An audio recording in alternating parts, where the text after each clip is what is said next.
Are you a new mom or dad planning the first vacation with your little one and wondering where to go? How about an all-inclusive? I just came back from one and I can tell you that not having to make decisions and running around constantly was a huge advantage. But there are a few things I wish I had known before taking my baby to an all-inclusive beach resort. In this video, I'm sharing all about it. First off, let's just start with which resort I stayed in and why I chose it. When I was looking for an all-inclusive, I considered three things: warm weather, a short flight from New York, and lots of privacy for under $500 per night. The Majestic Elegance Punta Cana showed up in my top search. It checked all the boxes. 4-hour direct flight from New York, affordable Swimup Suite. It's located in the Caribbean. So did it live up to the expectations? Well, let me start with the room. Hello, come on in. So we are checking out right now, so it's a quite mess. This is a junior suite. It has plenty of space, furnished with a huge bed, a couch, and an indoor jacuzzi. The room has a minibar, so you can store breast milk or formula, but it doesn't have a microwave or a stove. So if you need to sterilize bottles and pumps, I recommend bringing a mini sterilizer. Baby Bretta's mini sterilizer. It worked great. We have a lot of luggage, for 4 nights and 5 days, but we have a 4-month-old baby, so, we had to just pack everything, make sure we have everything we need. By the way, I'll link all these products mentioned in this video in the description down below if you are interested. And here comes the highlight of the room and the main reason why I chose this resort. It has a private patio that lets you go straight into the pool. This was incredibly convenient and it allowed us to be very flexible. Whenever our baby got fussy, hungry, or sleepy, we could just pop out of the pool and take care of it. Best part, we could even make the most of her nap time. While she's sleeping, we enjoyed plenty of downtime in a pool and jacuzzi without worrying about ever leaving our baby unattended. Staying in a Swimup Suite also allowed us to avoid large crowds. If you are a new parent, you know how soothing this sounds. Today is Thursday and it's been never too crowded. And we're here on Monday. It was a little crowded, but not too bad. So we've been loving it and people really don't swim up to, near the balcony of someone else. So it feels like pretty secluded, semi-private pool. So it's been really nice and very family friendly. Our pool was nicely tucked away from the loud entertainment and activities, yet convenient and just vibrant enough not to feel isolated or bored. We didn't have to worry about leaving our personal belongings near the pool either. We kept all the baby items on the patio. Again, not packing diaper bags or bottles made this trip so much more relaxing. Let's go. Let's go. Now, let's talk about what I didn't enjoy about this resort and all-inclusive in general, especially with a baby. I like that this is freshly made. So I could tell some of the food aren't so fresh. I've been trying to get fresh food, like vegetables. They can be that old, so. Yep, you guessed it right. It's about food and restaurants.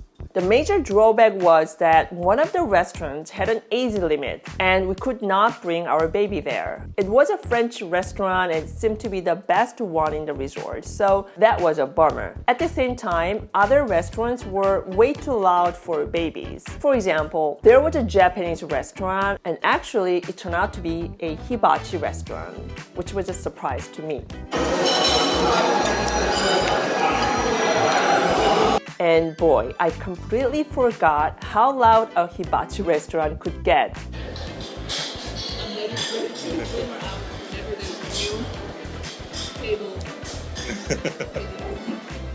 Until the chef started to make the clinking sound and literally yell at people. My baby got terrified by the noise, and so did I. I immediately removed her from the restaurant and had to comfort her in the lounge for a long time. Speaking of which, one thing I wish I had packed for this trip was baby headphones. We thought we could just use spare headphones we had, but they didn't fit my baby very well and I don't think they worked. Also, there was a main buffet restaurant and occasionally Steph sang birthday songs to guests while playing really loud drums.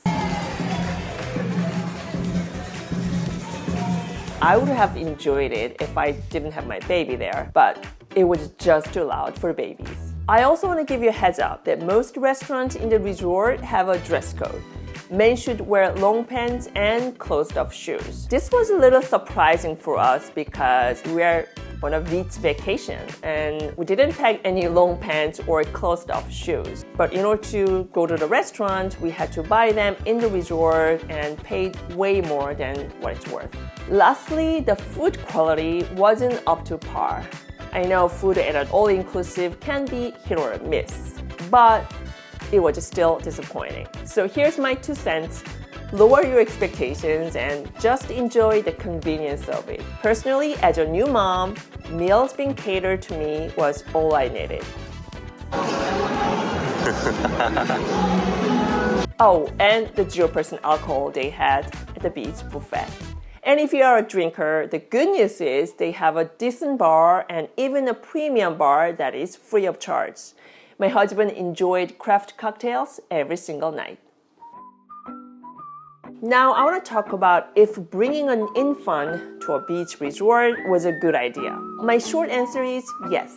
First off, we were able to escape the cold and miserable New York weather to a sunny Caribbean island. Not having to put on socks and extra clothes on our baby was not only convenient for us parents, but also helpful for my baby's development. Baby needs to touch and feel their own body to develop motor skills. He's holding his by himself! Wow. Also, being able to stay outside a lot had a very positive impact on my baby for sure. The sound of the ocean, wind, and the tall palm trees swinging back and forth were all great sensory stimulations for my almost 4-month-old. With that said, I think waiting until babies reach 3 to 4 months old to go on a vacation is a good idea because that's when they start to be more aware and they can see things much clearly. And of course, there were some downsides to take an infant to a beach resort too. For example, she needed to wear sunglasses, a hat, and outfit with sun protection at all times. I believe babies under 6 months old shouldn't wear sunscreen. We also couldn't spend much time at the beach because the Caribbean beach is way too bright and too hot for our little baby. There aren't many seaweeds here.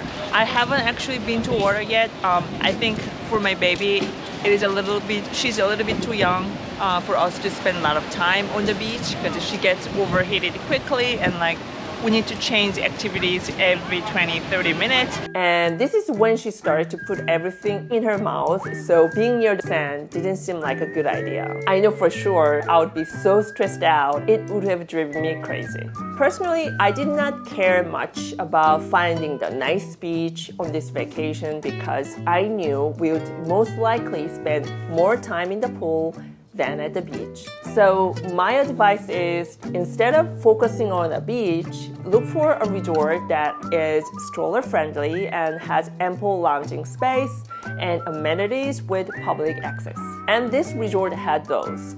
We took advantage of this VIP room that was actually open to everyone.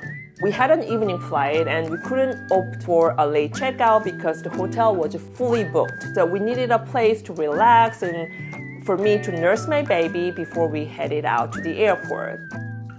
That's all I can share today. Traveling with a baby for the first time can be nerve-wracking, but at the end of the day, I was so glad that I took the plunge and went on a vacation. Thanks for holding your hand. Don't worry. So I hope this video inspires you to do so and help you plan your first family vacation with confidence. Thanks so much for watching. I'll see you in my next video.